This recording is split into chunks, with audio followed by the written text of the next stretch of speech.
Ìyá Ṣògo, Olúwa kó ṣògo nínú ayé yín. Olúwa o. Ẹ má sọ̀rọ̀ jù, mo ti rí i tẹ́lẹ̀. Olúwa fi hàn mí, ó lẹ̀ ń làkàkà. Ẹ sáré kiri nínú aginjù parun. Bẹ́ẹ̀ ni, àwọn egúngún wọn kó ọrẹ́ bíi igba lọ́wọ́, wọ́n ń lé yín pẹ̀lú àwọn wèrè alákìísà. Òpin ti dé bá ogun náà, tẹ́ bá lè gbọ́ kìlọ̀. Mo gbọ́ ketekete ni Olúwa ní ọ̀nà àbáyọ wà. Ẹ fẹ́ mọ̀? Olúwa ní kí ẹ ro sẹ̀mó fún mi. Ẹ mọ̀ pé mi ò ṣe wòlíì elébi. Ẹ rí kùn mi bó ṣe yọ, ẹ̀kẹ́ mi ń dán. Olúwa ní kí ẹ ro sẹ̀mó fún mi tó gbóná. Ó ní kó má le kó sì mọ́rọ̀. Bẹ́ẹ̀ ni, mo lówó ọbẹ̀ wo. Olúwa ní kí ẹ ṣe ẹ̀gúsí, kẹ́gúsí yẹn dì. Ẹ sì fi irú sí i.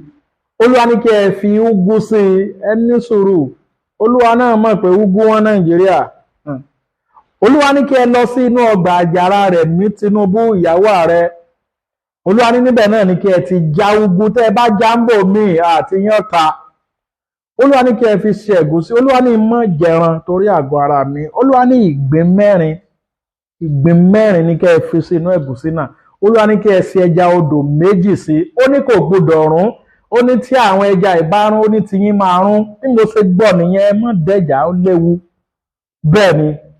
Bẹ́ẹ̀ ni, Olúwa ní kí ẹ gbé wá. Olúwa ní kí èmi kí ó jẹ, kí èmi kí ó yó, kí inú mi kí ó sì dùn.